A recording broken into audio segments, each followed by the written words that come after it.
Hello friends. आज हम करेंगे यहाँ पर ऊप्स के बारे में। OOPS means object oriented programming system. So OOPS हमारा सी प्लस प्लस में भी होता है, बट इस वीडियो में हम लोग ऊप्स जावा का जो कंसेप्ट है वो करेंगे। बहुत बट ये हमारे लिए बहुत ज्यादा जरूरी है। जब तक हम लोग आईटी में काम कर रहे होते हैं, हमको ऊप्स आना बहुत जरूरी होता है। ये हमसे इंटरव्यू में भी एक्सपेक्ट किया जाता है। एंड जब तक हम लोग काम करते हैं, irrespective of the number of experience we are having, ये हमारे को हमेशा काम आते हैं। तो ये इसकी समझ होना, इसकी इंफॉर्मेशन होना हमारे लिए बहुत जरूरी है। So let's start. सबसे इंपॉर्टेंट चीज कि इसमें जितने मर्जी कंसेप्ट हो, सो that is just a technical terminology. जैसे हम किसी को भी कहते हैं, लाइक हम हाथ से उठा के मुंह में डालते हैं, उसको कहते हैं ईटिंग।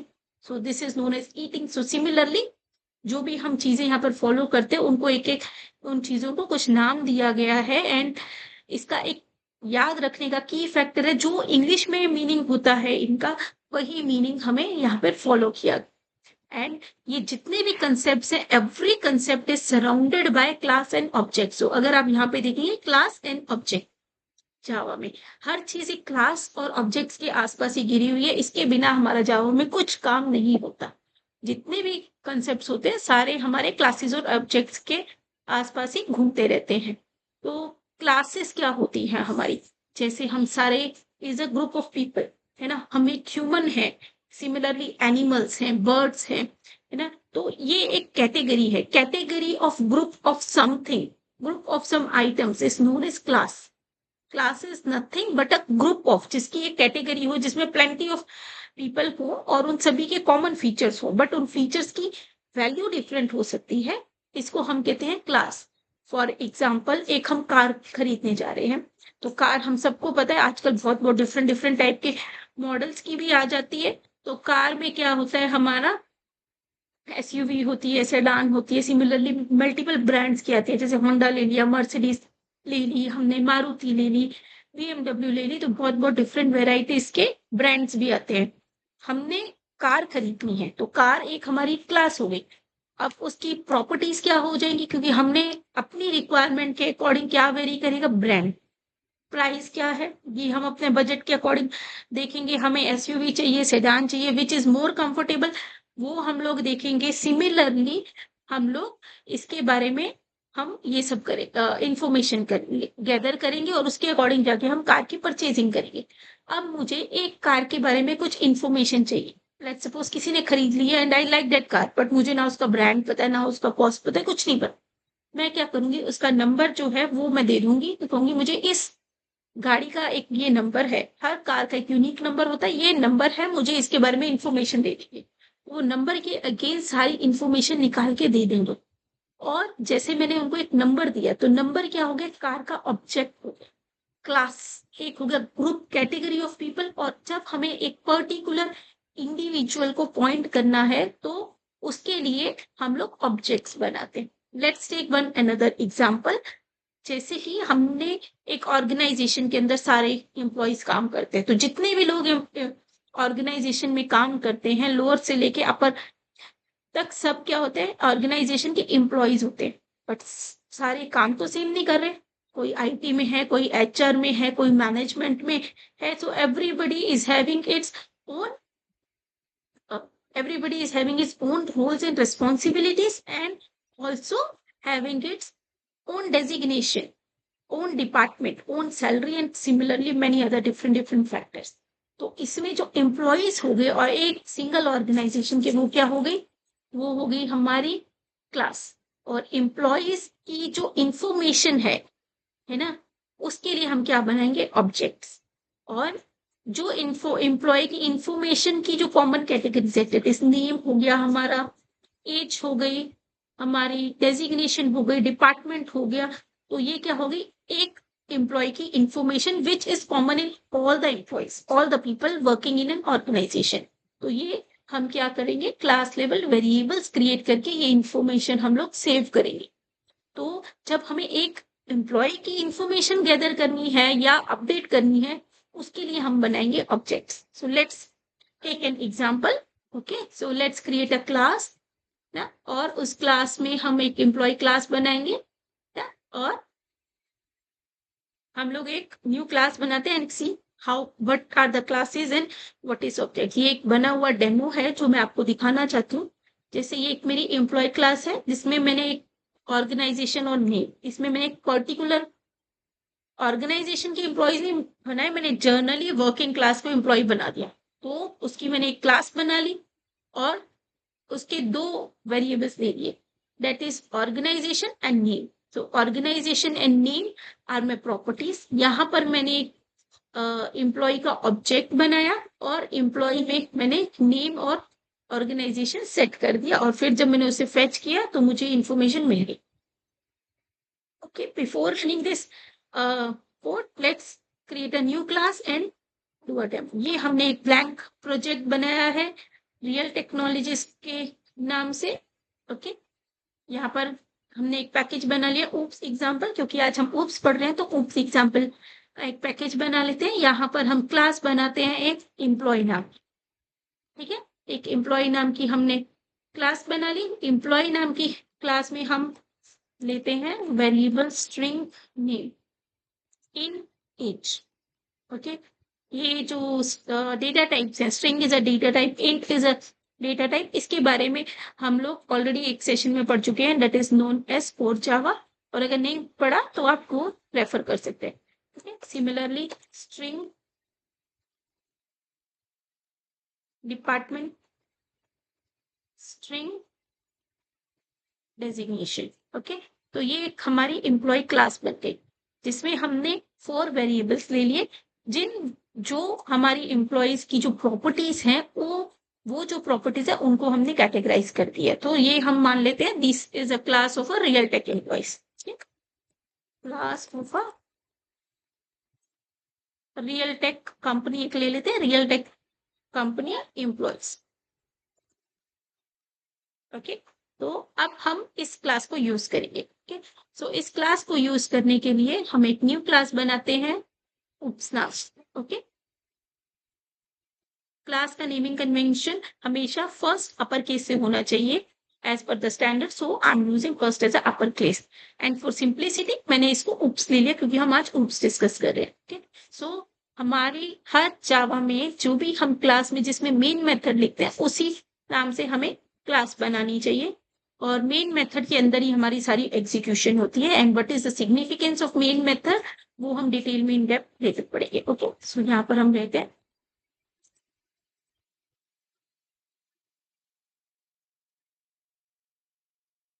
ये हमने एक मेन मेथड ले लिया। ओके, अब यहाँ पर हमने एक एम्प्लॉय क्लास बनाई थी तो इसका एक ऑब्जेक्ट बना लेते हैं। अब ये देखिए इसमें ये स्टेटमेंट क्या कर रही है, अब मैंने एम्प्लॉयज की क्लास बना दी, ठीक है, तो उसमें ये प्रॉपर्टीज भी सेट कर दी है ना। अब मुझे एम्प्लॉयज का डेटा इंसर्ट करना है। अब एम्प्लॉयज का डेटा इंसर्ट करने के लिए मुझे क्या चाहिए होगा, मुझे एम्प्लॉयज का डेटा इंसर्ट करने के लिए किसी एक इंडिविजुअल एम्प्लॉय का वन बाय वन करूंगी, तो एक इंडिविजुअल एम्प्लॉय का डेटा इंसर्ट करने के लिए वो प्रॉपर्टीज को वैल्यूज असाइन करनी पड़ेंगी। और जैसे हमने डिस्कस किया कि एक क्लास और ऑब्जेक्ट्स में ही हमारा ऊप्स घूमता रहता है, तो क्लास क्या है, हमारी कैटेगरी ऑफ एम्प्लॉयज, और ऑब्जेक्ट्स, ऑब्जेक्ट्स के थ्रू ही हम क्लास से कम्युनिकेट करते हैं, डेटा देते भी हैं, डेटा सेट भी करते हैं, डेटा रिट्रीव भी करते हैं। तो इसके लिए हमें चाहिए होता ऑब्जेक्ट्स। सो इसीलिए हमारे जो ऊप्स के जितने भी कंसेप्ट है everything is surrounded bye classes and objects. Classes जो हम एक कैटेगरी बनाएंगे उस कैटेगरी से इंफॉर्मेशन लेना और देना और जो भी ऑपरेशन हमें करना होगा लॉजिकली वो हम क्या करेंगे, ऑब्जेक्ट से करेंगे। ठीक है, सो लेट्स डू।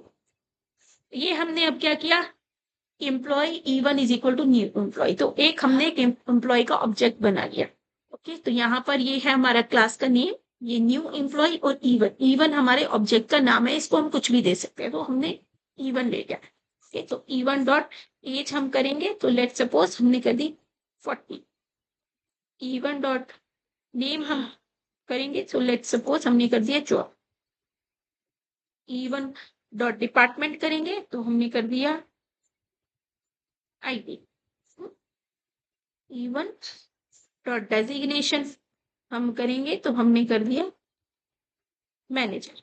ओके, तो हमने इसमें इनकी वैल्यूज सेट कर दी। E1 डॉट जितने भी हमने क्लास पे वेरिएबल्स बनाए हैं उनको एक्सेस करने का जो सिंटेक्स होता है वो होता है object name dot what is होता है property we want to call. तो हमने एज कॉल करी तो एज को कर दिया, नेम है तो नेम की वैल्यू हो गई। तो इस तरीके से हमारी ये वैल्यूज असाइन हो गई। ठीक है, तो अब हम इनको प्रिंट करा के देखेंगे।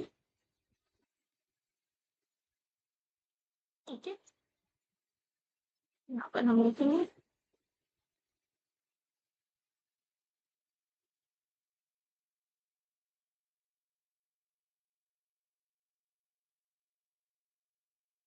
ठीक है, तो ये हमारा नेम प्रिंट कर देगा। इसी तरीके से हमारी बाकी इंफॉर्मेशन भी प्रिंट करेगा, है ना। अब ये नेम हो गया, एज हो गई,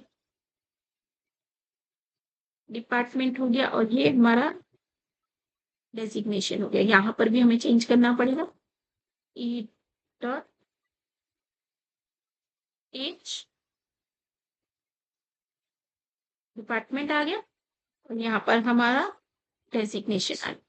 ठीक है, now let's run the program and we will see what is this. हमने जो इन्फॉर्मेशन एंटर करी थी वो इन्फॉर्मेशन यहाँ पर प्रिंट हो गई। अब ये लाइन क्या कर रही है, what is the significance of new employee. तो आप मुझे यही कहेंगे कि हम जैसे वेरिएबल्स करते हैं लाइक स्ट्रिंग नेम सेमीकोलन, तो हम ऑब्जेक्ट को ऐसे क्यों नहीं कर रहे, क्योंकि ऑब्जेक्ट से हम डेटा कम्युनिकेट कर रहे हैं। तो ऑब्जेक्ट को पहले हमें इनिशियलाइज करना पड़ता है। तो ये जब हम इनिशियलाइज करते हैं तो ऑब्जेक्ट क्या करता है, हमारी मेमोरी जो होती है, मेमोरी के अंदर एक कुछ स्पेस ऑक्यूपाई करके रख लेता है कि मेरे को इस स्पेस पे जाके कुछ डेटा डालना है, तो मैं इस स्टोरेज पे डालूंगा। इसके लिए हमें यूज करना होता है new employ. New employ, new means नया, हमें स्पेस चाहिए for the object of a class employ. Okay, और यहाँ पर हमने ये करा और यहाँ पर हमने प्रिंट कर दिया। So this is how we can insert the data. So let's move, create one more in object employee E2 बनाया हमने, new employee। okay, so E2 dot name हमने सेट कर दिया, let's suppose Mary। okay, so अब हम Mary को print करेंगे, name of the employee। okay, now I am deliberately doing a wrong thing here। so ये हम रन करते हैं तो क्या आता है, name of the employee is Joy। यहाँ पर मैंने इसको डेलिबरेटली कुछ मिस्टेक की है, उसके बारे में हम डिस्कस करते हैं, फिर मैं बताती हूँ व्हाट आई मीन टू से। अब यहाँ पर मैंने एक और चीज कर दी फॉर अ बेटर रीडेबिलिटी, ताकि कुछ कंफ्यूजन ना रहे, हम इसमें कुछ ब्लैंक्स डाल देते हैं। इसका मतलब होता है inserting new lines. Okay, so name of the employee is Joy. अब हम कहेंगे हमने यहाँ पर नेम जो है वो मैरी सेट किया था, बट यहाँ पर तो जॉय प्रिंट हो रहा है। What is the reason in behind name of the employee. ने स्टेटमेंट भी ठीक लिखी है, बट ऑब्जेक्ट का नाम क्या था, E2। मैंने यहाँ पर क्या लिखा, E1। तो हमने जिस एम्प्लॉय की, जिस इंडिविजुअल की हमें इंफॉर्मेशन लेनी है, उस इंडिविजुअल के ऑब्जेक्ट का जो हमने नाम बताया है उसी से आएगी। ओके, सो इसमें अगर मैंने किया ये, तो इसकी इंफॉर्मेशन यहाँ पर अब मैरी आ गई। ठीक है, तो इस तरीके से हम लोग ऑब्जेक्ट्स और क्लासेस बनाते हैं। I hope it make sense to you. Okay, now अब मैंने इसकी सारी इंफॉर्मेशन इस ब्लॉग में भी डाली हुई है, एंड इफ यू वांट तो मैं इसका लिंक हमारा डिस्क्रिप्शन में होगा, और इसके लिए आपके लिए मैंने नोट्स भी रखे हुए हैं, so you can refer those notes, you don't need to, आपको अभी कुछ भी नोट डाउन करने की जरूरत नहीं है। मैंने के लिए नोट्स विद एग्जांपल रखे हैं। तो ये हो गया हमारा क्लासेस और ये हो गया हमारा ऑब्जेक्ट्स। ओके, अब हम कहेंगे कि ये देखिए, ये जो है हमारा ऑब्जेक्ट में, ये हम प्रिंट करने के लिए हमें हर बारी लाइंस लिखनी है ना। तो इसके इसको ओवरकम करने के लिए हम लोग यूज करते हैं फंक्शंस। ये क्या हो गए हमारे क्लास लेवल वेरिएबल्स। वेरिएबल्स, अब हम क्या बनाएंगे, मेथड्स। जो भी हम जावा के अंदर फंक्शंस बनाते हैं उनको हम मेथड्स कहते हैं जावा में। अब हमें पता है Java Java is just a language, जैसे हम लोग आपस में कम्युनिकेट करते हैं इन हिंदी, इंग्लिश और any other language, that is a means of communication. तो हम कम्युनिकेट लैंग्वेज का यूज करके कम्युनिकेट करते हैं। सिमिलरली कंप्यूटर से जब हम कम्युनिकेट कर रहे होते हैं तो उसके लिए हमें कोई ना कोई लैंग्वेज की जरूरत पड़ती है जो कंप्यूटराइज्ड होती है, और वो कंप्यूटर को इस फॉर्म में हमारा मैसेज कन्वे कर देती है। या हम जब मैसेज टाइप कर रहे होते हैं तो हमें कुछ ना कुछ टाइप करके हम लिख के बताते हैं। सिमिलरली जब हम इसमें कर रहे होते हैं तो इसमें हम लोग कोडिंग में हम इस लैंग्वेज में लिखते हैं तो कंप्यूटर समझ सके और उसको कम्युनिकेट कर ले, है ना। तो इसके लिए हमें बहुत बड़ी मेथड्स का रिक्वायरमेंट होता है। अब अगर हम इस ही एग्जांपल को देखें, सिस मुझे बहुत बड़ी रिपीटेडली लिखना पड़ रहा है ना। तो कंप्यूटर को अंडरस्टैंड कराने के लिए और अपना मेरे को वर्कलोड रिड्यूस करने के लिए मैं क्या करूंगी, सिस आउट जो भी चीज रिपीटेडली लिखनी पड़ रही है उसको ओवरकम करने के लिए हम लोग यूज करते हैं मेथड्स का। मेथड्स जब we need to perform any set of logical operations or lines repeatedly. So to avoid that repeated redundancy, we will create a method which will call whenever we need it. Okay, so let's copy these statements, cut it and create a method here. Okay, okay. So method where जो and variables वो सारे हमारे class में होते हैं। So let's methods. Okay, so हम एक अभी पब्लिक वॉइड गेट इन्फो नाम का मेथड्स बना देते हैं। ठीक है, अब यहाँ पर हमने ये कर लिया ना, गेट इन्फो नाम का मेथड। अब यहाँ पर हम एक कीवर्ड यूज करेंगे this. Okay, what is the meaning of this keyword, ये मैं आपको बताती हूँ। This refers to the class level objects, मतलब कि एक ये हमारा मेथड बन गया। ओके, सो यहाँ पर हमारे जितने भी क्लास के वेरिएबल्स हैं, है ना, हमने एक ऑब्जेक्ट क्रिएट किया, ऑब्जेक्ट के थ्रू हमने इनको वैल्यू सेट कर दी। अब इसी ऑब्जेक्ट के थ्रू मैं गेट इन्फो मेथड कॉल कर लूंगी, और ये मेरा जितनी भी स्टेटमेंट्स ही देखिए, अब मैंने यहाँ पे कोई भी सिसआउट नहीं लिखा, ये मैं अगर एग्जीक्यूट करूंगी यहाँ पर उसने दिखा दिया। इसमें जब मेथड में मैंने दिस किया, दिस मीन्स कि जो हमारे इस क्लास के वेरिएबल्स की इस ऑब्जेक्ट के थ्रू जो वैल्यू सेट हुई है, we are referring to that value. Okay, तो ये उस वैल्यू को रेफर करके यहाँ पे प्रिंट कर देगा। ठीक है, अब let's display it again here. ठीक है, ये मैंने यहाँ पे हटा दिया, रिमूव कर दिया। ठीक है, अब मैं यहाँ पर e2 की वैल्यू सेट करती हूँ। e2 dot age is equal to, let suppose हम कर देते हैं 33। e2 dot department is equal to HR। e2 dot designation is equal to head. Okay, यहाँ पर एज में हमारा इसकी रिक्वायरमेंट। ओके, तो ये हमारा हो गया e2 का। e2 की हमने वेरिएबल सेट कर दिए। अब मुझे इसे प्रिंट करने के लिए मैं क्या करूंगी, e2 dot get info. Okay, so जब मैं गेट इन्फो करूंगी ये मेरे को e2 के एम्प्लॉयज की डिटेल्स दे देगा। It's make it more better in terms of readability, so I'm just doing like this. Okay, if you see हमारे दोनों ऑब्जेक्ट्स की इंफॉर्मेशन आ गई, and how we retrieve this information, by calling a method get info. हमें बस एक line लिखनी पड़ी, जो हमें हर टाइम इन सारी इंफॉर्मेशन को, लाइक 4 वेरिएबल्स है तो हमें 4 स्टेटमेंट लिखनी पड़ रही है। Now I don't need to write them, I have created a method and इस मेथड से हमने कर लिया, है ना। अब लेट सपोज मुझे सिर्फ एज ही चाहिए, मुझे चाहिए ही, है ना, तो हम एक और मेथड बना के देखते हैं।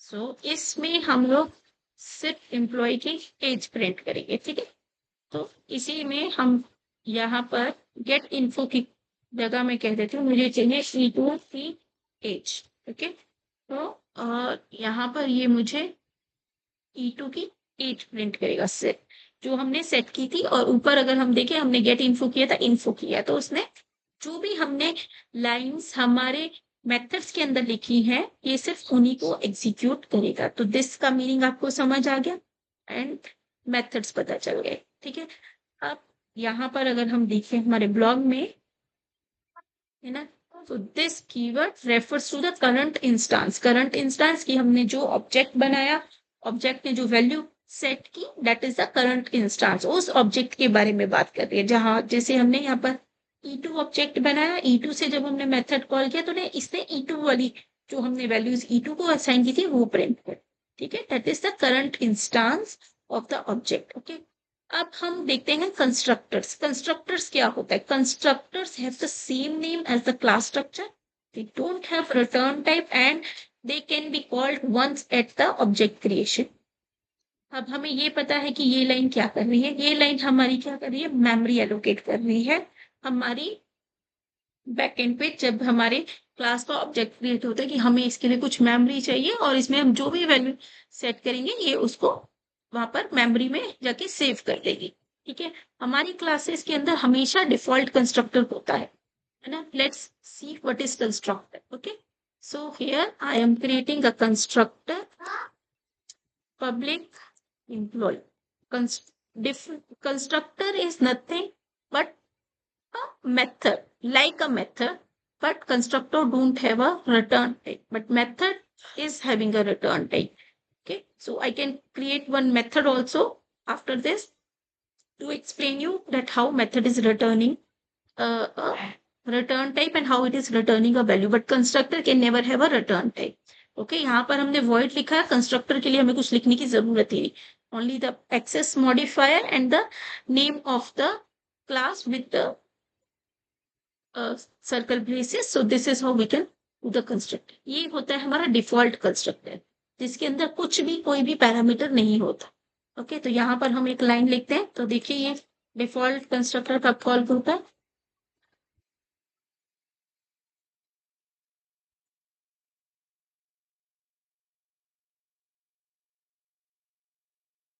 ओके, सो अब मैंने यहाँ पर ये स्टार्ट किया। तो सबसे पहले हमारी लाइन क्या कॉल हुई? This is a default constructor. Okay, similarly जब मैंने E2 का एम्प्लॉय बनाया तब भी ये लाइन कॉल हुई। अब मैं अगर इसको कमेंट भी कर दूं, ठीक है, अब ये मैंने कमेंट कर दिया, इससे हम कमेंट करते हैं, कमेंट कर दिया तब भी this is a default constructor. जब हमारी ये लाइन हुई, अब मैंने देखिए यहाँ पे कोई भी मेथड कॉल किया ही नहीं हुआ, कुछ भी नहीं किया, बस ऑब्जेक्ट्स क्रिएट किया, वैल्यूज असाइन की, बट फिर भी प्रिंट कर रहा है, प्रिंट कर रहा है this is a default constructor 2 times. जितनी बारी मैंने ऑब्जेक्ट बनाया उतनी बारी ये डिफॉल्ट कंस्ट्रक्टर कॉल हुआ। तो ये जब हम ऑब्जेक्ट क्रिएशन कर रहे होते हैं, इस टाइम पे जब ये मेमोरी एलोकेशन कर रहा होता है, एट दैट टाइम हमारा डिफॉल्ट कंस्ट्रक्टर कॉल होता है। ये बाय डिफॉल्ट हमारे जावा के अंदर अवेलेबल होता है, हमको इसे लिखने की जरूरत नहीं होती। बट अगर हम कभी हमारे पास रिक्वायरमेंट आए और मैं कुछ पैरामीटराइज्ड कंस्ट्रक्टर लिखूं, then it is mandatory to add a default constructor as well. Now let's see कि parameterized constructor क्या होता है। Okay, so let's suppose in name I'm passing here, okay, and in age I'm passing here. Okay, so this will be a, this is a parameterized constructor where name is equal to, हम कर देते हैं name and age is equal to age। Okay, तो ऐसे as कर लेते हैं, है ना। तो यहाँ पर हमारा नेम हो गया और यहाँ पर हमारा एज आ गया। ठीक है, तो ये हमारा पैरामीटराइज्ड कंस्ट्रक्टर है। अब देखेंगे हमने ये पैरामीटराइज्ड कंस्ट्रक्टर डाल दिया। अब अगर हम यहाँ जाएंगे तो यहाँ पर एरर आने लग गया। क्यों? क्योंकि हमारा को जो है पैरामीटराइज डाला बट डिफॉल्ट नहीं डाला। अगर मैं कंस्ट्रक्टर नहीं यूज करें then it doesn't make any sense, और डिफॉल्ट को ओवरराइड करूं that is also okay. But अगर मैं पैरामीटराइज डाल रही हूं तो मुझे डिफॉल्ट कंस्ट्रक्टर डालना जरूरी है। ये जरूरी नहीं है कि उसकी बॉडी लिखे, बट हमें एटलीस्ट ये सिग्नेचर देना जरूरी है। ठीक है, तो हम अब देखेंगे एरर हमारा चला। तो हमने जैसे देखा कि डिफॉल्ट कंस्ट्रक्टर, अगर हम पैरामीटराइज्ड कंस्ट्रक्टर देते हैं जैसे यहाँ पे दिया, तो हमें डिफॉल्ट कंस्ट्रक्टर देना कंपलसरी है, otherwise we will get an error. Parameterized constructor अब यहाँ पर हम कॉल करते हैं। अब ये जो है ये हमारा सिर्फ डिफॉल्ट कंस्ट्रक्टर है। अब हम करते हैं कॉल पैरामीटराइज्ड कंस्ट्रक्टर। इसके लिए हम लोग एक न्यू ऑब्जेक्ट बनाते हैं, ठीक है। Employee E3 is equal to new employee. अब मैंने पैरामीटराइज्ड कंस्ट्रक्टर में क्या पास किया है यहाँ पर, name and age, sorry name should be string, okay.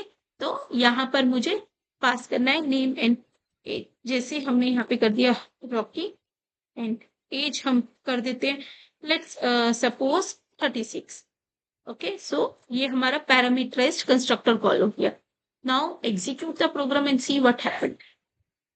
Okay, so this is the value of a parameterized constructor. That this is a param constructor where name is Rocky and age is 36। तो ये हमारी जो भी हमने यहाँ पर parameters pass किए हैं उसको इसने डिस्प्ले कर दिया। अब मैंने इसमें जो डिफॉल्ट कंस्ट्रक्टर है उसकी लाइन हटा दी थी, तो for one demo I am just adding that line again for make it more clear. Okay, so this is a default constructor, okay। ये हमारा डिफॉल्ट कंस्ट्रक्टर आ गया है ना। और यहाँ पर जब हमने थर्ड टाइम कॉल किया है तो डिफॉल्ट कंस्ट्रक्टर कॉल नहीं हुआ, क्या कॉल हुआ हमारा, सीधा पैरामीटराइज्ड कंस्ट्रक्टर, ओके। और कंस्ट्रक्टर में कोई भी हमारी रिटर्न टाइप नहीं होती, हम इसी तरीके की जो है इसमें लॉजिक लिखते हैं और उस टाइम पे हमारा हो जाता है कंस्ट्रक्टर, जो भी हमने उसमें लॉजिक लिखा होता है वो ऑपरेशंस परफॉर्म हो जाता है। अब आपको एक डेमो दिखाते हैं हम लोग, एक और मेथड क्रिएट करते हैं, not a constructor, okay.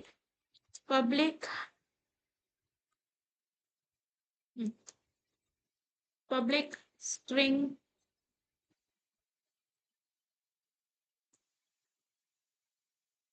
Return name, okay. अब हमने ये मेथड कॉल किया जिसमें हमने नेम रिटर्न करना है, तो what we will do, return this dot name, okay. So यहाँ पर हमने जब भी ये मेथड कॉल करेंगे हमारा नेम रिटर्न हो जाएगा, ठीक है। अब मैं क्या करती हूँ, यहाँ पर एक वेरिएबल लेती हूँ, string name is equal to E1 dot return name, okay. और इसको प्रिंट कर देती हूँ।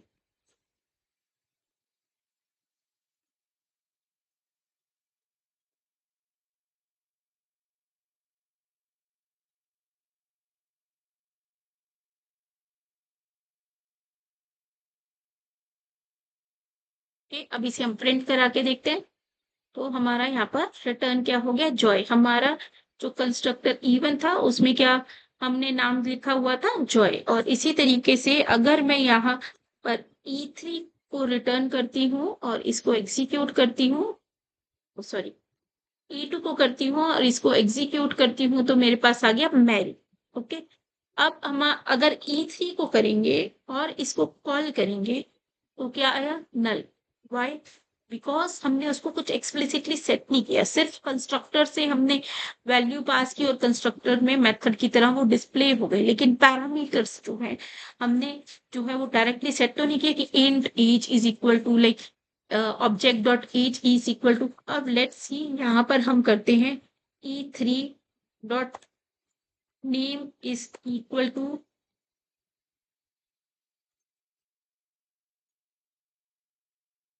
John. Okay, now execute the code and see the difference. Now John will return. क्योंकि हमने explicitly यहाँ पर वेरिएबल्स नहीं सेट किए थ्रू एन ऑब्जेक्ट, तो हमारी इस लाइन से हमें नल मिला जब हमने E3 डॉट रिटर्न नेम किया। E3 डॉट रिटर्न में वो क्या कर रहा है, दिस डॉट नेम रिटर्न कर रहा है। दिस क्या करता है, दिस हमारा क्या हमने पढ़ा था दिस के बारे में, दिस जो करता है वो दिस कीवर्ड हमें current instance of the object return करता है, बट यहाँ पर हमने जो है इंस्टांस सेट ही नहीं किया। यहाँ पर हमने क्या किया, एक कंस्ट्रक्टर के अंदर कुछ पैरामीटर्स थे, वो वैल्यू डाली और डिस्प्ले कर दी। अब इसमें मैंने नेम एंड एज ले लिया, इट डजेंट मीन कि ये इनको बिलोंग करते हैं, इसमें मैं ऐसे भी लिख सकती ए बी, ठीक है, यहाँ पर हो गया ए बी, ठीक। तो ये इसका मतलब ये नहीं है कि it is a class level variables, to make it a class level variables हमको यहाँ पर दिस कीवर्ड का यूज करना पड़ेगा, नहीं तो इनको दिस के साथ असाइन करना पड़ेगा, ठीक। इसलिए यहाँ पर ऐसा हुआ। I hope it makes sense to you. Okay, तो हम अगर यहाँ पर इसे जॉन कर देंगे तो ये हमारा आप जॉन डिस्प्ले करें। ओके, सो ये हो गया हमारा कंस्ट्रक्टर। मेथड्स किस तरीके से हमें रिटर्न करते हैं ये भी हमने देख लिया। अब हमारी बारी आती है न्यू पॉलीमॉर्फिज्म के कंसेप्ट की, that is known as polymorphism. अब आपने यहाँ पर देखा है कि मैंने ये कंस्ट्रक्टर बनाया, ये भी कंस्ट्रक्टर बनाया और दोनों के नाम सेम है। हम सोच रहे हैं कि हम जब भी मेथड्स बनाते हैं उन सबके नाम डिफरेंट है ना, कंस्ट्रक्टर के नाम सेम है, सिमिलरली मेथड के भी हो सकते हैं। बट अगर हम ऐसा करेंगे, हम तो लैंग्वेज से लिख के बता रहे हैं है ना, तो कंप्यूटर को कैसे पता चलेगा कि हमें कौन सा मेथड कॉल करना है, एम्प्लॉय ऊपर वाला करना है, एम्प्लॉय नीचे वाला करना है। तो जब इस तरीके की सिचुएशन होती है, when we have multiple methods with the same name but different body, it is known as polymorphism. Poly का मतलब होता है मैनी और फिज्म का मतलब होता है forms. Poly means many forms, one with many forms. So one can be a constructor or can be a method. It is known as polymorphism. और इसमें हम कहते हैं दो तरीके की होती है हमारे पास, कंपाइल टाइम और रन टाइम। कंपाइल टाइम होती है हमारी मेथड ओवरलोडिंग और कंस्ट्रक्टर ओवरलोडिंग जैसी यहाँ पर हो रही है, इसको कहते हैं कंपाइल टाइम, क्योंकि ये कंपाइल टाइम पे ही समझ जाता है कि कौन सा हमें कॉल करना है। लेट सपोज यहाँ पर अगर मैं एक और कर दूं 46, तो ये एरर दे देगा क्योंकि कंपाइल टाइम पे ही एरर आ गया। कि ये एक कंस्ट्रक्टर जिसमें 3 पैरामीटर्स है वो तो हमने बनाया ही नहीं है, तो है ही नहीं कोई, तो ये यहाँ पर एरर दे देगा। तो it is known as compile time polymorphism. Polymorphism means one with many form and it in this polymorphism आपका अगर आपने मेथड बनाया है तो आप मल्टीपल मेथड्स बनाओगे, लेकिन उन सभी मेथड्स का नाम सेम होगा बट बॉडी अलग होगी और सिग्नेचर भी अलग होगा। जैसे ये कंस्ट्रक्टर्स हैं, कंस्ट्रक्टर ओवरलोडिंग भी हो रही है, इसमें भी मेथड ओवरलोडिंग हो रही है, बट इन दोनों के नाम सेम है बट बॉडी अलग है। बॉडी कैसे अलग है, यहाँ पर तो हम ए बी की वैल्यू प्रिंट कर रहे हैं, यहाँ पर सिर्फ एक नॉर्मल स्टेटमेंट प्रिंट कर रहे हैं। यहाँ पर हमने 2 वेरिएबल्स पास किए, यहाँ पर हमने कुछ भी पास नहीं, तो सिग्नेचर इसका डिफरेंट हो गया। तो जब भी हम ऐसा कॉल करेंगे तो कंपाइलर समझ जाएगा कि इसमें तो कुछ भी पास नहीं है, तो हमें ये वाला जो है कंस्ट्रक्टर कॉल करना है। जब 2 वेरिएबल हैं जिसमें एक स्ट्रिंग है और एक इंटीजर है, तो वो समझ जाएगा कि हमें ये करना है। अब लेट्स सपोज कि हमने ये बनाया है return get info. Okay, so get info, okay sorry, get info को मैं एक बारी और बनाती हूँ, गेट इन्फो ना, और इसमें पास कर देती हूँ इन हम क्या पास गेट इन्फो है तो ना, तो इसमें पास कर देते हैं हम लोग इन सैलरी।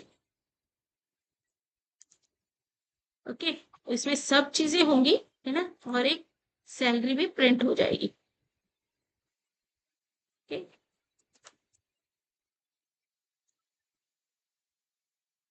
इसमें हमें दिस की जरूरत नहीं है ना, हमने जो वेरिएबल बनाया हम सिर्फ उसी का यूज कर रहे हैं है ना।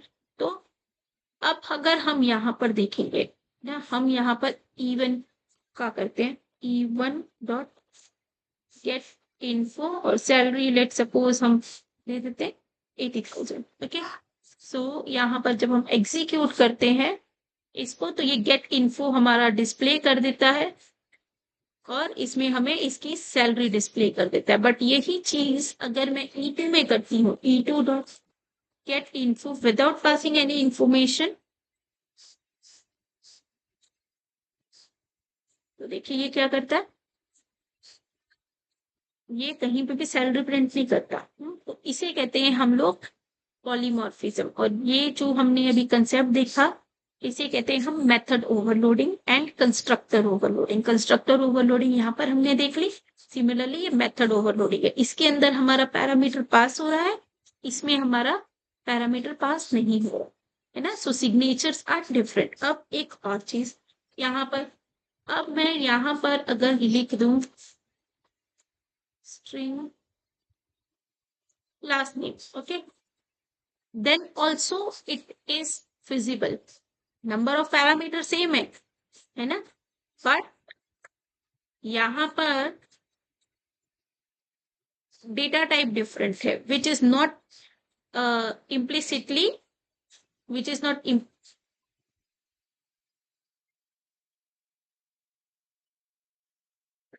अगर हम यहाँ पर देखें तो डेटा टाइप यहाँ पर नंबर ऑफ वेरिएबल सेम है बट डेटा टाइप डिफरेंट है, और वो डेटा टाइप इम्प्लिसिटली आपस में टाइप कास्ट नहीं हो पाती, इसलिए इसमें इसकी बॉडी को डिफरेंट लिया जाएगा।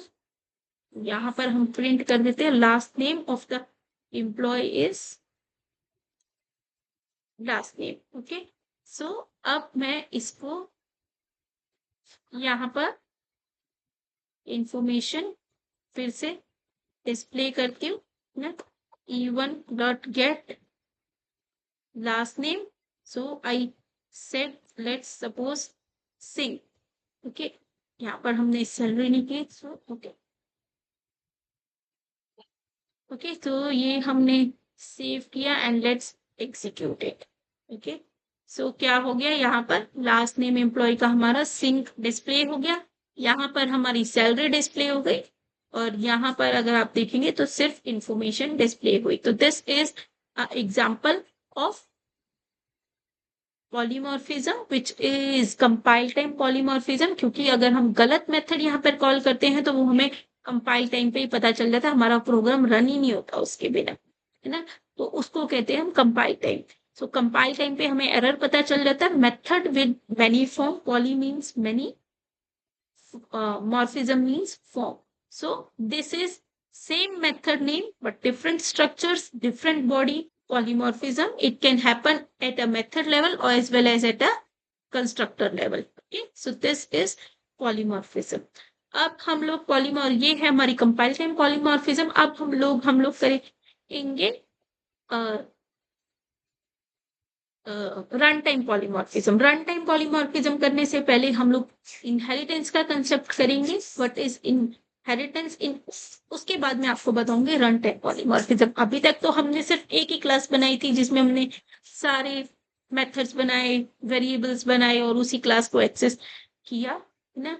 तो अब हमने क्लासेस ऑब्जेक्ट्स के साथ ओवरलोडिंग देख ली, मेथड ओवरलोडिंग कहते हैं इसे। अब हम नेक्स्ट ओप्स के कंसेप्ट पे आते हैं, इनहेरिटेंस। और जो रन टाइम पॉलीमॉर्फिज्म होता है वो हमारा इनहेरिटेंस के साथ ही चलता है। जिस तरीके से हमने अभी देखा कि ये होता है हमारा पॉलीमॉर्फिज्म, और अभी हमने कंपाइल टाइम पॉलीमॉर्फिज्म के बारे में देखा है। अब हम करेंगे इनहेरिटेंस, और इनहेरिटेंस करते टाइम हम लोग डिस्कस करेंगे हमारा रन टाइम पॉलीमॉर्फिज्म। इनहेरिटेंस क्या होता है, जब हम लोग हमारे पेरेंट्स होते हैं, हम लोगों का ब्लड ग्रुप हमारे किसी ना किसी पेरेंट से मैच करता है, इधर मदर से या फादर से।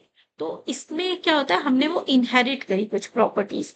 जब भी हम लोगों को कुछ चीज पेरेंट्स से कुछ मिलती है चाइल्ड को, उस चीज को कहते हैं हम इनहेरिटेंस। सिमिलरली जावा में भी, जैसे मैंने आपको पहले भी बोला था कि उप्स के कंसेप्ट में जो कंसेप्ट का इंग्लिश का मीनिंग है वही हमारे इसके अंदर जावा और ऑब्जेक्ट्स को आप अगर को रिलेट करो वही मीनिंग है। इनहेरिटेंस, इनहेरिट करना किसी चीज को, तो जावा के अंदर भी inheritance is inheritance means inherit करना। तो हम मल्टीपल क्लासेस बनाते हैं, और हम एक क्लास की जिस तरीके से हम मेथड्स हम बनाते हैं कि हमें रिपीटेडली जो है वर्क नहीं करना, तो उसके लिए एक जगह हम बना के रख देते हैं, और जब भी हमें रिक्वायर्ड होता है तो हम उस मेथड को कॉल कर लेते हैं।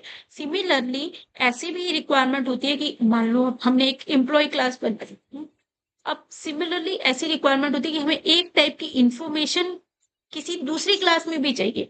उसके लिए मैं क्या करूं, वो जितने भी वेरिएबल्स हैं वो मैं दोबारा लिखूं, विच इज नॉट मेकिंग सेंस, है ना, क्योंकि वो फिर से रिडंडेंसी हो गई। तो उस रिडंडेंसी को ओवरकम करने के लिए हमारे पास एक कंसेप्ट होता है इनहेरिटेंस, जिससे हम क्लासेस को इनहेरिट करते हैं, उसकी प्रॉपर्टीज को, उसके मेथड्स को हम इनहेरिट करते हैं from parent to a class. Parent means जिसको हम इनहेरिट करें उसको पेरेंट कहते हैं, और चाइल्ड क्लास जो उसको इनहेरिट कर रहा है, बेबी क्लास। ओके, जैसे हम लोग, जो भी बच्चा है उसने अपने पेरेंट्स से ब्लड ग्रुप लिया है, और कहते हैं कि इसकी तो शक्ल जो है अपने पापा पे गई है, इसकी तो शक्ल अपनी मम्मी पे गई है। तो इस टाइप से क्या होता है कि बच्चे ने जो फेस है वो क्या किया है, अपने पेरेंट्स से इनहेरिट किया है, अपने पेरेंट्स से, ईदर फ्रॉम मदर और फ्रॉम फादर और from both, we can also say. So इस चीज को हम कहते हैं inheritance. There are 4 types of inheritance in Java. So कौन कौन से होती है? Single inheritance, hierarchical inheritance, multi-level inheritance और hybrid inheritance। So single inheritance, जब हमारी एक क्लास हमने इनहेरिट की होती है, एक पेरेंट होता है, एक क्लास होता है, तो उसको कहते हैं हम लोग single inheritance. So let's discuss about a single inheritance first, and then we will discuss about our pending runtime polymorphism as well। Okay, so यहाँ पर हमने एक एम्प्लॉय बना दिया, ये एम्प्लॉय की क्लास दी। Let's make a class called organisation. Okay okay, so यहाँ पर हमने ऑर्गेनाइजेशन क्लास बना ली। ओके, अब ऑर्गेनाइजेशन के अंदर हमारे पास क्या होगा? String name of the organization. Okay, string हम लोग ले लेते हैं लोकेशन। ओके, किस लोकेशन में ये ऑर्गेनाइजेशन, ठीक है। तो इसके हमने 2 वेरिएबल्स बना लिए, ठीक है। अब हमने जो एम्प्लॉय क्लास बनाई थी, सिर्फ एक एग्जांपल लिया था रियल टेक्नोलॉजीज इंडिया, पर there are lots of companies जिसमें एम्प्लॉयज होते हैं, तो हमने एक क्लास बना ली ऑर्गेनाइजेशन। अब हर ऑर्गेनाइजेशन के लिए मैं एम्प्लॉय क्लास बनाऊं, जैसे मैंने एक रियल टेक के लिए बनाई, सिमिलरली मैं एक लर्निंग रियल टेक के लिए बनाऊं, एक मैं एक्सेल के लिए बनाऊं, एक मैं आईबीएम के, एक मैं गूगल के लिए बनाऊं, that doesn't make sense, it is a repeated दस, क्योंकि हर ऑर्गेनाइजेशन में जितने भी एम्प्लॉयज हैं उन सभी की सिमिलर इंफॉर्मेशन होगी, सिमिलर प्रॉपर्टीज होंगी। हर ऑर्गेनाइजेशन में एम्प्लॉय का नाम होगा, एज होगी, डिपार्टमेंट होगा, कुछ ना कुछ डेजिग्नेशन होगी सारी ऑर्गेनाइजेशंस में, सारी कंपनीज में, वेदर वो आईटी की है या किसी और सेक्टर की, ठीक है। तो हमने अब एक क्लास बनाई ऑर्गेनाइजेशन। ओके, सो अब ऑर्गेनाइजेशन क्लास में हम लोग क्या करेंगे? Extends employee. तो अब मैंने जब एक्सटेंड किया एम्प्लॉय को, तो इसने क्या किया? ऑर्गेनाइजेशन, इसने जो भी हमने एम्प्लॉय की इंफॉर्मेशन रखी थी एम्प्लॉय क्लास में, वो इसने एक्सटेंड कर ली, इनहेरिट कर ली ना। तो अब हम इसी के लिए, for the sake of simplicity, मैं इसी में हमारी मेथड बनाती हूँ। ये हमें जरूरी नहीं होता कि हर बारी हमको जो है न्यू क्लास ही बनानी पड़े, सेम क्लास के अंदर भी मेथड हो सकता है, ठीक है। तो ये मैंने मेथड बनाया, ठीक है। अब इस मेथड, मेन मेथड के अंदर मैं ऑर्गेनाइजेशन का ऑब्जेक्ट बनाती हूँ। Okay, let's see what it happen. Organization O1 is equal to,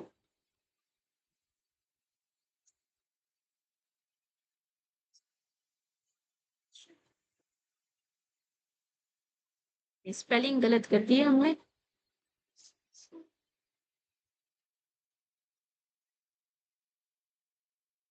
तो हमने एक O1 ऑर्गेनाइजेशन क्लास बनाई, ठीक है। अब हम क्या करते हैं? O1 डॉट गेट एज भी आ रहा है, इन्फो भी आ रहा है। अब ये मेथड जो आ रहे हैं हमारे, ये कहाँ से आ रहे हैं? हमने तो ऑर्गेनाइजेशन के अंदर कोई भी मेथड नहीं बनाया, ये मेथड्स हमारे आ रहे एम्प्लॉय क्लास से। ओके, सो लेट्स सपोज हम लोग करते हैं इंफॉर्मेशन सैलरी की, है ना, और सैलरी में हम डाल देते हैं information, let's suppose. Okay, let's execute the code and see what happened. Okay, इसने क्या किया? हमें सैलरी की इंफॉर्मेशन दे दी, बट बाकी सब चीजें हमें नल दे दी। क्यों नल क्यों दी? हमने इनहेरिट कर दी। इनहेरिट हमने उनकी प्रॉपर्टीज कर ली, मेथड्स भी इनहेरिट कर ली, लेकिन सेट तो नहीं किया ना। सेट तो हमें करना पड़ेगा।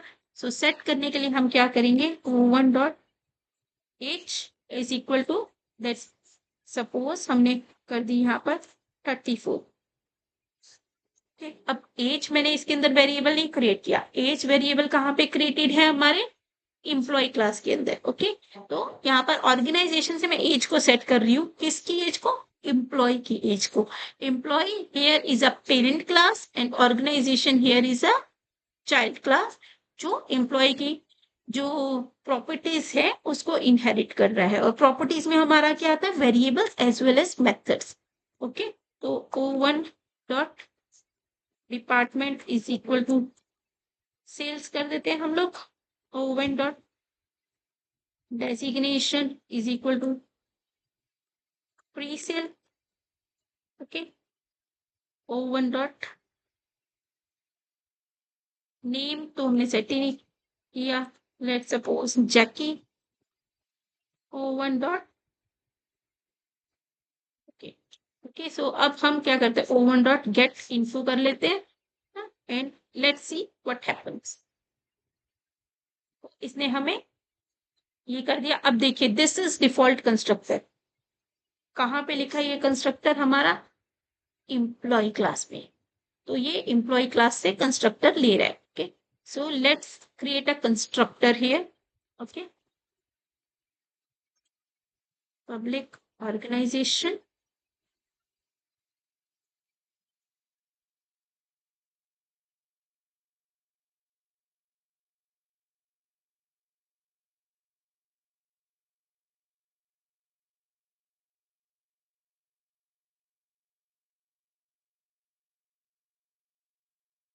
तो अब देखते हैं हमारी आउटपुट क्या आ रही है। दोनों कंस्ट्रक्टर कॉल हुए। पहले हमारा कौन सा कंस्ट्रक्टर कॉल हुआ? पेरेंट का, क्योंकि इसने इसको इनहेरिट किया। देन हमारा ऑर्गेनाइजेशन का, जब हमने यहाँ पर ऑब्जेक्ट बनाया। तो जो ऑब्जेक्ट बनाया, तो पहले इसने पेरेंट का कंस्ट्रक्टर कॉल किया। सिमिलर मेमोरी लोकेशन को हम रेफर करें तो वहां से पेरेंट का कंस्ट्रक्टर कॉल हुआ। आफ्टर दैट हमारा चाइल्ड का कंस्ट्रक्टर कॉल हुआ। आफ्टर दैट जो भी हमने मेथड किया, ओके, वो कॉल हुआ। अब मैं क्या करती हूँ, यहाँ पर मेथड हम ओवरराइड करते हैं। ठीक है, public void get info. Okay, so यहाँ पर अब हम कर रहे हैं यहाँ पर method overloading, that is run time polymorphism. ठीक है, अब देखिए क्या होता है।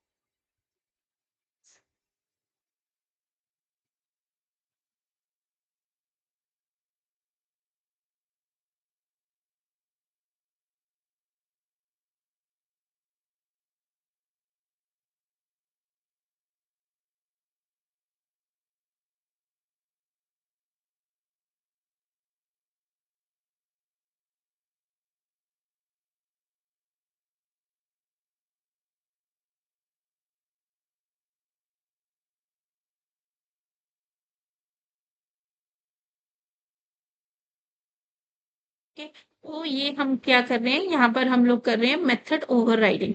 ओके, सो मेथड ओवरराइडिंग कर रहे हैं। अब ये गेट इन्फो मैंने कॉल किया हुआ। Let's execute the program. See, I don't have any information which I have in the employee class. Get info method जो हमारा पहले था, वो नहीं इंफॉर्मेशन प्ले डिस्प्ले हो रही थी। इस एम्प्लॉय का नेम ये है, एज ये है, डिपार्टमेंट ये है, बट जो मैंने यहाँ पर लिखा है ये इंफॉर्मेशन डिस्प्ले हो रही है। अगर आप देखें, गेट इन्फो यहाँ पर भी है, यहाँ पर भी है, और इसकी बॉडी बिल्कुल सेम है, और इसको कहते हैं method override. This is also a concept of polymorphism, जिसमें हमने इसको ओवरराइड किया है मेथड को। और हमारे मेथड, जो हमारा क्लास जो जिसका हम ऑब्जेक्ट क्रिएट कर रहे हैं यहाँ पर, उससे जो हम पास करेंगे वो वाला मेथड यहाँ पर आ जाएगा। Let's take one more example and you will see what I need to see here. Okay, so यहाँ पर हम एक ऑब्जेक्ट बनाते हैं O2। ओके, अभी तक हमने क्या किया था, न्यू ऑर्गेनाइजेशन। अब मैं यहाँ पर क्या करूंगी, न्यू एम्प्लॉय। न्यू एम्प्लॉय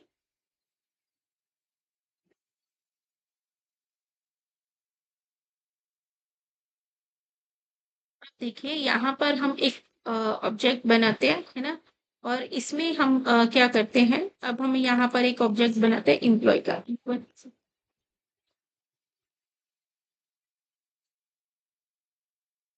है ना? और E1 में हम ये इंफॉर्मेशन डाल देते हैं। ओके, तो यहाँ पर हम लोग E1 कर देते हैं इस ऑब्जेक्ट को। ओके, इसकी एज कर होते हैं 40, इसको कर देते हैं हम लोग HR, और इसमें कर देते हैं लीड, और इसको कर देते हैं हम मिन।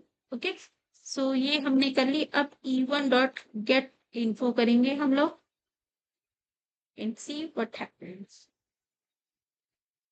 ओके, सो इसमें हमारी जो हमारा पुराना एम्प्लॉय वाला गेट इन्फो मेथड था वो हमारा कॉल हुआ, और यहाँ पर हमारा जो मेथड है, जो पेरेंट मेथड है ऑर्गेनाइजेशन का, वो वाला कॉल हुआ। And this concept is known as method overriding and it is called as run time polymorphism ना। क्योंकि इसको पता नहीं है, अब मैं यहाँ पर जो है मान लो कि गेट इन्फो में कुछ और पास कर दो, लेकिन इसे ये नहीं पता कि ये गेट इन्फो मुझे ये वाला कॉल करना है कि वो वाला कॉल करना है। ये इसे रन टाइम पे पता चलता है, तो इसको कहते हैं हम रन टाइम पॉलीमॉर्फिज्म। अब ये हमारा हो गया रन टाइम पॉलीमॉर्फिज्म। अब इसमें हम एक और चीज देखते हैं, let's create one more object of employee. लेकिन यहाँ पर हम E2 बना रहे हैं, लेकिन E2 में यहाँ पर न्यू एम्प्लॉय की जगह हम क्या करेंगे, न्यू ऑर्गेनाइजेशन। ओके, अब सेम चीज हम लोग यहाँ पर करते हैं, बिल्कुल सेम। ओके, सो डेटा में चेंज कर देती हूँ, let's suppose 42, it is IT, it is lead, okay, and it is okay. So अब देखते हैं यहाँ पर हमारे साथ क्या होता है।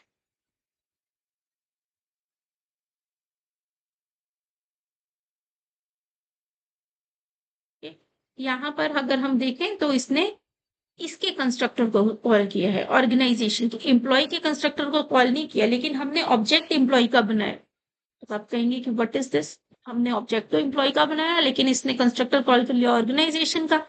So what is this, in this case जो चीज हम राइट साइड पे लिखेंगे, जिस ऑब्जेक्ट से हम मेमोरी एलोकेट करेंगे, उस ऑब्जेक्ट के ये मेथड को कॉल करेगा। ओके, सो यहाँ पर हमने ऑर्गेनाइजेशन के ऑब्जेक्ट से मेमोरी एलोकेट की, तो इसने ऑर्गेनाइजेशन के ऑब्जेक्ट से मेथड कॉल किया।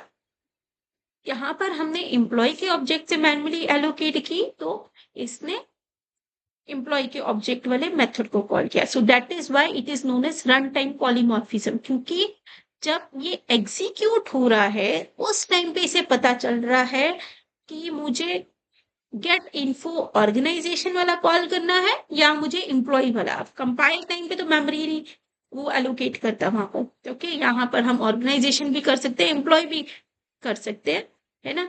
लेकिन ये हमें हमारी मेमोरी एलोकेशन होती है जब हम कोड एग्जीक्यूट कर रहे होते हैं, तो रन टाइम पे से पता चल रहा है कि कौन सा ऑब्जेक्ट पास हो रहा है और मुझे क्या करना है। And there is one more key, what is that key, that employee E2 is equal to organization we can do, that is कि हम लोग पेरेंट में चाइल्ड का ऑब्जेक्ट डाल के क्रिएट कर सकते हैं, but vice versa is not correct. मतलब अगर हम लोग यहाँ पर चाहें कि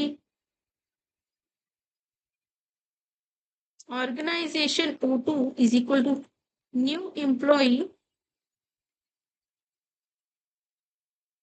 it will not work. Okay, so ये हमें क्या करेगा, can not convert from employee to organization. Why, हम लोग एम्प्लॉय से ऑर्गेनाइजेशन में नहीं कर, मतलब हम पेरेंट से चाइल्ड नहीं बन सकते, बट चाइल्ड से हम पेरेंट बन सकते, क्योंकि हम बड़े हो सकते हैं, बड़े होके we will like our parents. Similarly यहाँ पर भी हम चाइल्ड से पेरेंट बन सकते हैं, बट पेरेंट से चाइल्ड नहीं बन सकते। तो ये जो चाइल्ड है ऑर्गेनाइजेशन ऑफ एम्प्लॉय, इसके अंदर पेरेंट की भी प्रॉपर्टीज है, अपनी भी प्रॉपर्टीज है। तो हम चाइल्ड से पेरेंट बन सकते हैं, बट पेरेंट से child is not feasible. So this is known as our runtime polymorphism and this is known as our single inheritance, जिसमें हमने एक एम्प्लॉय एक क्लास को इनहेरिट किया। ओके, सो जैसे कि हमने देखा ये हमारा हो गया इनहेरिटेंस, और इनहेरिटेंस में ये हमारा होगा सिंगल इनहेरिटेंस, और हमने अपना पॉलीमॉर्फिज्म कंप्लीट कर दिया। एक था हमारा कंपाइल टाइम पॉलीमॉर्फिज्म, जो हमारा होता है within a same class, that is method overloading और constructor overloading, that is known as compile time polymorphism, और उसे कहते हैं ओवरलोडिंग। और एक होता है हमारा रन टाइम पॉलीमॉर्फिज्म, जिसको हम कहते हैं ओवरराइडिंग। ओवरराइडिंग जब हम इनहेरिटेंस करते हैं उस टाइम पे, जब पेरेंट्स और क्लास, पेरेंट्स की और चाइल्ड क्लास की अंदर सेम नाम का मेथड होता है बट विद डिफरेंट बॉडी, तो उसको हम कहते हैं ओवरराइडिंग। अब मैं अगर इसी के अंदर कोई और मेथड बना दूं ना, like this, let suppose ABC, okay, so यहाँ पर मैंने एक मेथड बना लिया ABC int A। तो इस कंसेप्ट को हम कहेंगे method overloading, because ABC method हमारा एम्प्लॉय क्लास के अंदर रिजाइड नहीं करता, तो इसको कहते हैं हम मेथड ओवरलोडिंग। गेट इन्फो जो है इसको कहते हैं हम मेथड ओवरराइडिंग, क्योंकि ये हमारा मेथड जो है इसको कहते हैं method overloading. Okay, this is example of method overloading. Method where parent t is passed with value is equal to a। Okay, तो ये हो गया हमारा मेथड ओवरलोडिंग, और ये हमारा क्या हो गया, ये हो गया हमारा मेथड ओवरराइडिंग। ओके, तो अब हम अगर यहाँ पर कॉल करें O1 डॉट ABC, तो हमारे पास ये आ जाएगा O1 डॉट ABC, और हमने इसमें वैल्यू पास कर दी लेट सपोज 8, तो ये हमारे पास जाएगा, because this is method overloading, this is method overloading where param A is passed with value is equal to 8। so this is our polymorphism, and when we are extending, जब हम एक parent और एक child होता है तो हम उसे कहते हैं सिंगल लेवल इनहेरिटेंस। तो हमने जैसे अभी अभी अभी हमने पढ़ा कि सिंगल लेवल इनहेरिटेंस क्या होता है। सो सिंगल लेवल इनहेरिटेंस के बाद आता है हमारा hierarchical inheritance. Hierarchical inheritance means hierarchical inheritance is defined as the process of deriving more than one class from a base class। base class here is known as a child class। मतलब हम लोग ये नहीं कि सिर्फ एक ही, अभी हमने जो सिंगल करा उसमें हम सिर्फ एक से कर रहे हैं, तो हायरार्किकल मींस हम एक से ज्यादा क्लासेस से इनहेरिट करेंगे। तो यहाँ से मैं आपको हायरार्किकल इनहेरिटेंस को दिखाती हूँ। Okay, so this is our hierarchical inheritance example. हमने जो किया था सिंगल किया था। सिंगल इनहेरिटेंस हमारा क्या होता है, सिंगल इनहेरिटेंस होता है हमारा ये, जिसमें क्लास ए ने क्लास बी को किया, class A will be parent and class B will be child. अब हम करेंगे हमारा हायरार्किकल इनहेरिटेंस। जैसे एक क्लास है लेकिन ये multiple classes A B C D अलग अलग क्लासेस ने इसको इनहेरिट किया हुआ है, तो क्लास ए की प्रॉपर्टीज बी क्लास के अंदर भी है। हायरार्किकल इनहेरिटेंस क्या होता है कि जैसे यहाँ पर क्लास ए को किस किसने इनहेरिट किया, क्लास बी ने भी किया, क्लास सी ने भी किया, क्लास डी ने भी किया, तो इसको कहते हैं हम लोग hierarchical inheritance. So let's take a example of a hierarchical inheritance. अभी हमने क्या किया था, एम्प्लॉय क्लास बनाई थी, ऑर्गेनाइजेशन क्लास बनाई थी, तो इससे क्या हो गया, हमारा ऑर्गेनाइजेशन का नेम और लोकेशन पता चल गया, जिसने एम्प्लॉय को यूज किया और एम्प्लॉय क्लास को इनहेरिट कर लिया। अब हमें क्या करना है, अब हम चाहते हैं एम्प्लॉय की डिटेल्स हमारी अलग अलग उसमें आ जाए, है ना। तो हम क्या करते हैं, एक क्लास बना देते हैं, let suppose working country. Okay, working country की क्लास बना दी कि जिस भी कंट्रीज में हो, तो यहाँ पर हम लिख करेंगे स्ट्रिंग कंट्री नेम, है ना। तो हम चाहते हैं कि हम लोग इंफॉर्मेशन गैदर करें ऑफ ऑल द एम्प्लॉइज, है ना, against the country. So string state. Okay, तो यहाँ पर हमने क्या किया, वर्किंग कंट्री की क्लास बना ली। कंट्री की क्लास जो है, कंट्री नेम है, कंट्री नेम है, कंट्री स्टेट है, और फिर ये एम्प्लॉइज पे आ सकती है, तो इसको हमने एक्सटेंस कर लिया एम्प्लॉय क्लास को। ठीक है, तो ये हमारा, अब हम यहाँ पर यहाँ पर हम लोग मेथड बनाते हैं फिर से, पब्लिक स्टैटिक वॉइड मेन, और हम यहाँ पर एक ऑब्जेक्ट बनाएंगे वर्किंग कंट्री का।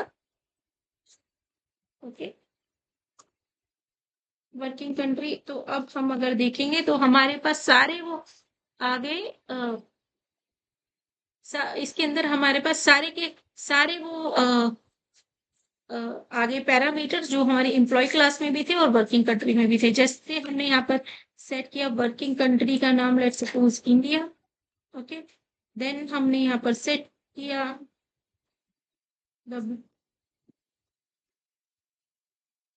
Okay, so let's suppose name किया, नेम कर लिया हमने केल्विन। ओके, सो केल्विन हमने नेम कर लिया। ठीक है, तो अब हम इसमें इंफॉर्मेशन से आउट करेंगे और देखेंगे क्या आता है। ठीक है, सो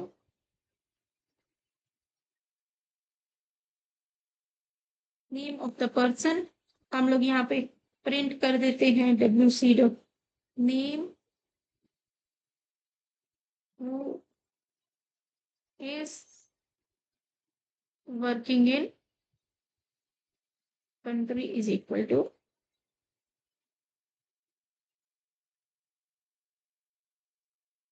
ओके, सो ये हम एग्जीक्यूट करते हैं, let's see what happens. Okay, so name of the person is Kelvin who is working in country name India. Okay, so इस तरीके से इसको कहते हैं हम लोग hierarchical inheritance. Hierarchical inheritance means one class is एक hierarchy बनी, one is into multiple classes, is inherited, is having a dependency into multiple classes. So this is known as hierarchical inheritance.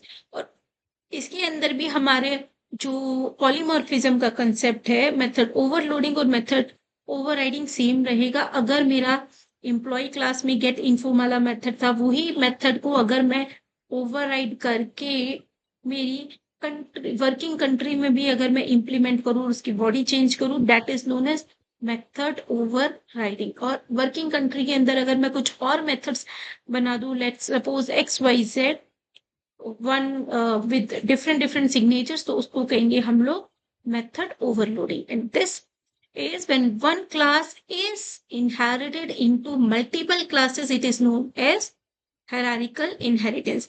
Now let's move to multi-level inheritance. Multi-level inheritance means is a process of deriving a class from another derived class. Okay, so यहाँ पर होता है multi level inheritance, multi-level in multiple। तो अब हमारा आ गया multi level inheritance. Multi level inheritance is a process of deriving a class from another derived class.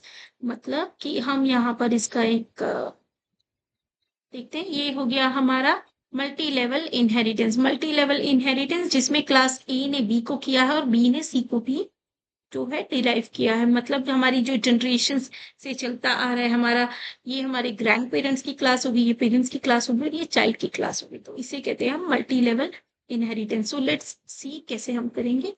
हम यहाँ पर एक क्लास बना लेते हैं बिजनेस। ओके, हमारे पास लेट्स सपोज रिक्वायरमेंट आई कि हमारे को किस लेवल के बिजनेसेस हैं, हमें वो मेंटेन करना है कि किस स्केल के हैं, लो स्केल के हैं या हाई स्केल के हैं, कि स्मॉल स्केल के हैं कि लार्ज स्केल के हैं, है ना।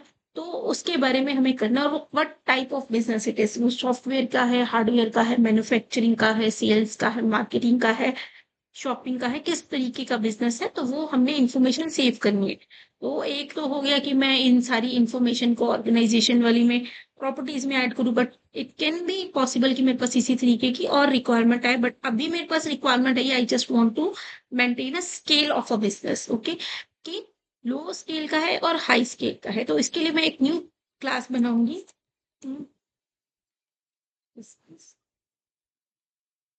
स्केल। ओके, बिजनेस स्केल नाम का एक वेरिएबल बना लेंगे। ओके, यहाँ पर। ओके, और इस बिजनेस को मैं एक्सटेंड कर दूंगी, extend to what, organization. Organisation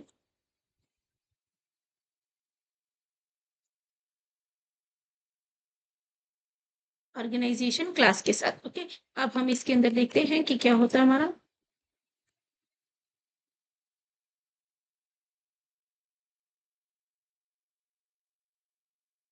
ठीक है, अब मैं यहाँ पर हमारा बिजनेस का एक ऑब्जेक्ट बनाती हूँ, बिजनेस क्लास का। सॉरी,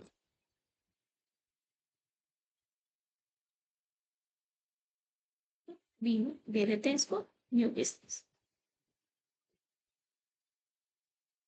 ओके, ये बिजनेस का हमने एक ऑब्जेक्ट बनाया। तो अब मैं अगर यहाँ पे देखूंगी तो मेरे पास बिजनेस स्केल और जो भी ऑर्गेनाइजेशन में मेरे पैरामीटर्स थे, इंक्लूडिंग जो मेरे एम्प्लॉय में पैरामीटर्स थे, वो मुझे सब कुछ यहाँ पर जो है मिल गया है ना। और ये मैं यहाँ पर ये जो मेथड है ऑर्गेनाइजेशन का, इसको कॉल करके देखूंगी। So I am able to get the result.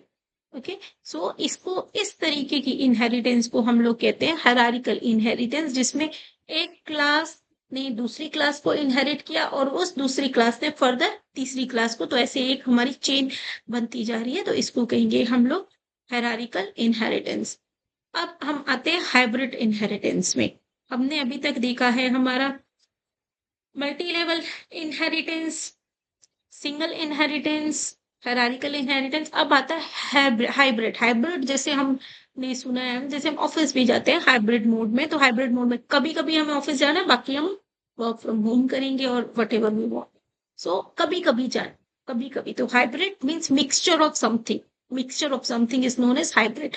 सो इसमें हमारे इनहेरिटेंस में भी mixture of something is known as hybrid. So this is one example. तो इसका डायग्राम कुछ भी हम कर सकते हैं। अब यहाँ पर अगर हम ए से बी और सी में देखें तो क्या हो रहा है, ये हमारा जो है मल्टी, ये हमारा हायरार्किकल इनहेरिटेंस हो रहा है। ए को बी ने भी कॉल किया, बी और ए को सी ने भी कॉल किया, फिर डी ने क्या किया है, हमारा बी और सी दोनों की प्रॉपर्टीज को इनहेरिट कर लिया। So this is a combination. So इसको कहते हैं हम हाइब्रिड इनहेरिटेंस। एक हमारा होता है मल्टीपल इनहेरिटेंस। तो मल्टीपल इनहेरिटेंस हमारी जावा में सपोर्ट नहीं होता। मल्टीपल इनहेरिटेंस होता है जब हम मल्टीपल क्लासेस को इनहेरिट कर रहे होते हैं। अगर आप देखोगे यहाँ पर हमने हर जगह सिर्फ एक ही क्लास को इनहेरिट किया है। मल्टीपल क्लासेस को इनहेरिट हम लोग क्लास लेवल पे जावा पे नहीं कर सकते, उसके लिए हमें बनाने पड़ते हैं इंटरफेसेस, जो हम फर्दर नेक्स्ट सेशन में हमारे इन डिटेल में पढ़ेंगे। इस सेशन में हम लोगों ने देखा है कि what is known as multi, what is known as inheritance और मल्टी लेवल इनहेरिटेंस तक हमने देख लिया। मल्टीपल इनहेरिटेंस हमारी इंप्लीमेंट होती है, but that with the help of interfaces, not directly with classes. तो एक्सटेंड जब यूज करते हैं हम क्लास को, तो हम हमेशा सिर्फ एक ही क्लास एक्सटेंड कर सकते हैं, मल्टीपल क्लासेस एक्सटेंड हम नहीं कर सकते, बट मल्टीपल इंटरफेसेस कर सकते हैं, which we further discuss in details. So यहाँ पर हमारा खत्म होता है inheritance. Now, what is package?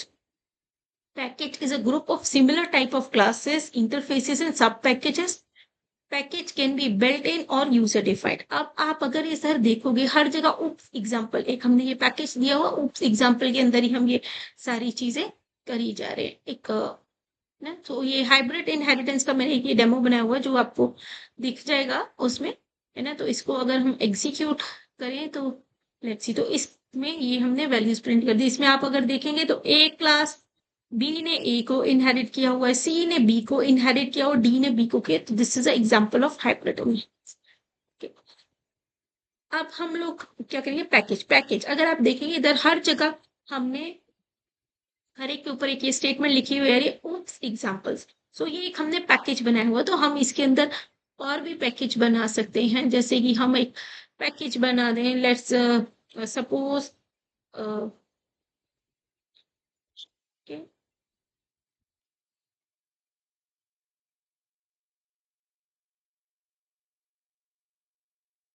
Multiple inheritance का पैकेज। ओके, तो जो हम डिस्कस करेंगे तो मल्टीपल इनहेरिटेंस के जो भी एग्जांपल्स और क्लासेस होगी हम इसके अंदर तो ये हमने ऊप्स एग्जांपल्स अभी हम डिस्कस कर रहे हैं, तो ऊप्स एग्जांपल्स की हमने डाले, तो ये हमारे पैकेज हो गए जिसने हमें कैटेगराइज कर दिया डिफरेंट डिफरेंट वैरायटीज में। इसको कहते हैं पैकेज। तो package is a group of a similar types of classes. तो अभी हम ऊप्स डिस्कस कर रहे हैं, तो it is a group of oops classes and the examples which we have discussed. So this is our user defined package in this class, and there are lots of built-in packages also, जिसमें हम एक package आज देखेंगे scanner का। Okay, so ये हम package जैसे हम यहाँ पर करते हैं, है ना, तो यहाँ पर हम स्कैनर डेमो, ओके, तो इसका नाम ले देते हैं हम स्कैनर डेमो। ओके, तो इसके अंदर हम करते हैं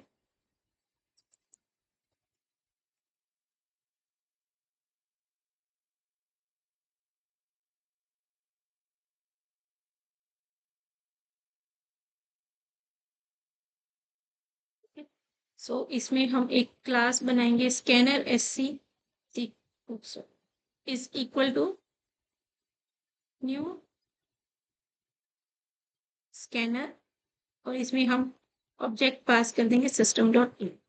ओके, सो ये हमारी हो जाएगी। अब यहाँ पर आप देखेंगे एरर आ रहा है, एरर आ रहा है क्योंकि मैंने इसका एक बिल्ट इन पैकेज यूज किया जिसको मैंने इंपोर्ट नहीं किया। तो हमेशा हम जब भी कुछ बिल्ट इन पैकेज करते हैं, कस्टम पैकेज करते हैं, तो उन्हें इंपोर्ट करना पड़ता है अगर हम उसे यूज कर रहे हैं। तो यहाँ पर ये हमारा java.util.scanner इंपोर्ट हो गया। अब स्कैनर क्लास क्या करता है? स्कैनर क्लास जब अभी तक हमने देखा, हमने इनपुट जो है, डेटा जो है यहाँ पे सेव किया, बट यूजर से इनपुट नहीं लिया जहाँ पे यूजर एंटर करे।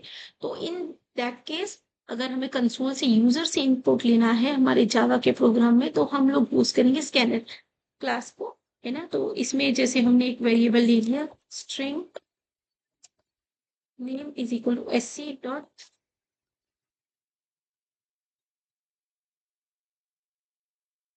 नेक्स्ट। ओके, सो अगर हमने स्ट्रिंग टाइप का लेना है तो SC डॉट नेक्स्ट इसमें हम लेंगे, और यहाँ पर हम एक प्रिंट कर देते हैं system dot out dot print LN name enter is, और यहाँ पर name. Okay, so let's execute the program and see what is it is asking, what is happening.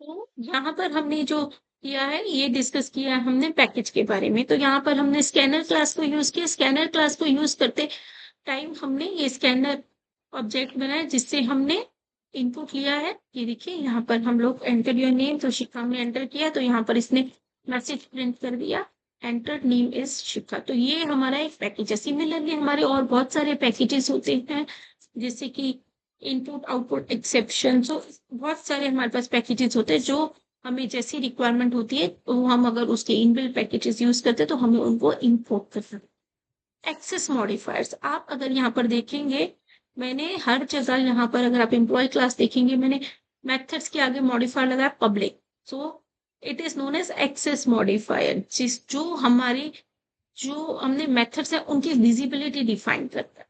Okay, so access modifier public, जब मैं चाहती हूँ कि मेरे throughout the application anybody is allowed to access my variables and methods of a class, तो उस time पे मैं पब्लिक को करूंगी कि कोई भी आके मेरी चीजों को यूज कर सकता है ना। तो उस टाइम पे हम यूज करते हैं पब्लिक।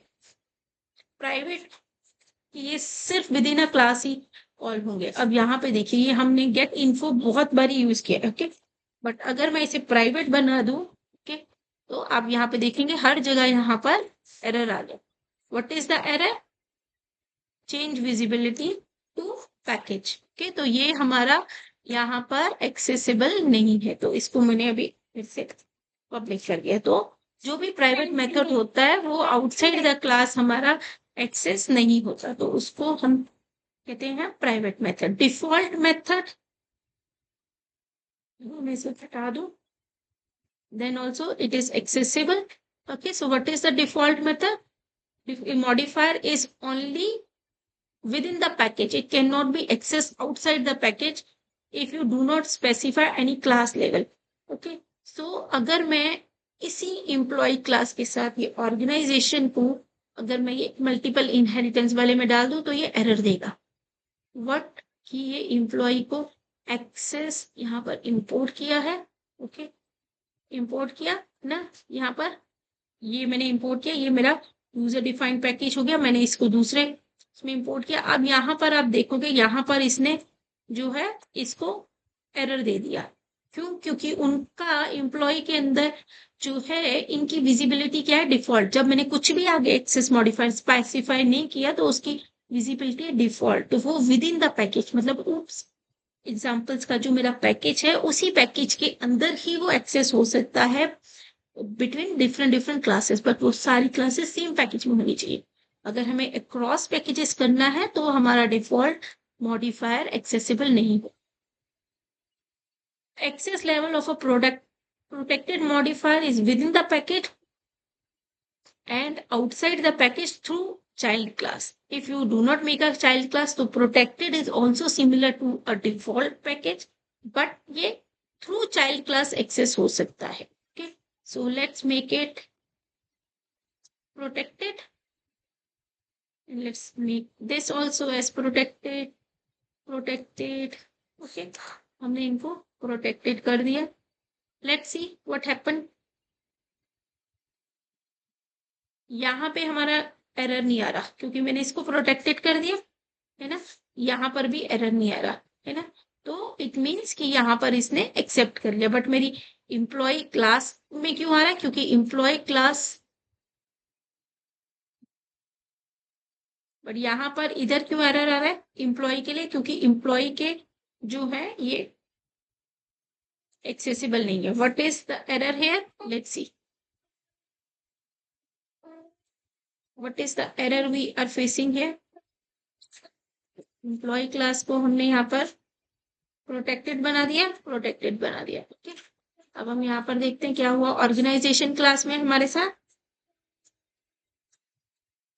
इंपोर्ट करा, ओके, यहाँ पर हमें कुछ नहीं आ रहा। ये जब हमने इनहेरिटेंस किया, no issue, we are able to. तो जो हम चाइल्ड क्लास है ऑर्गेनाइजेशन, इसके थ्रू हमने एम्प्लॉय के जो एज और मेथड्स हैं उनको कॉल कर लिया। बट जब हम डायरेक्ट एम्प्लॉय का ऑब्जेक्ट बना रहे हैं, we are not allowed to. So this is known as protected. Default case में तो आप अक्रॉस पैकेजेस कर ही नहीं सकते, even not even through inheritance, but in case of protected आप इनहेरिटेंस के थ्रू इनको एक्सेस कर सकते। एंड पब्लिक, जैसे अभी हमने किया अक्रॉस, आप अगर इसको पब्लिक कर देंगे यहाँ पर, you are allowed to access it across. Okay, तो यहाँ पर देखो, यहाँ पर ये हमारे सारे एरर्स चले गए। मैंने गेट इन्फो को प्रोटेक्टेड ही रखा, तो गेट इन्फो मैं नहीं कर सकती। गेट इन्फो मैं सिर्फ ऑर्गेनाइजेशन के साथ कर सकती हूँ क्योंकि वो प्रोटेक्टेड है, और प्रोटेक्टेड को हम इनहेरिटेंस के थ्रू कॉल कर सकते हैं, पब्लिक को हम सारी जगह कॉल कर सकते हैं। This is the difference between access modifiers. Now let's come to encapsulation. What is encapsulation?